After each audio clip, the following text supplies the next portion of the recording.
يضرب برشلونة بالخمسة. يا له من سيناريو، الأولاد سيجنون.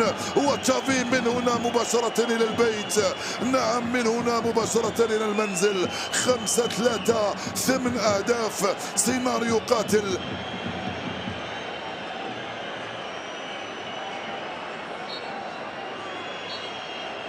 نعم 5-3، انهى الحكم خوسيه لويس مونييرا لصالح فياريال. انطلقت من هنا، ضيعها الراوخو وسجل الخامس من هنالك. فريق فياريال في لعبة ولا في الأحلام. لو طلبنا من أي واحد يحكي سيناريو نتاع مباراة وفيلم من هكذا النوع، يصعب عليه أن يحكي هكذا سيناريو فيه كل هذه الإثارة.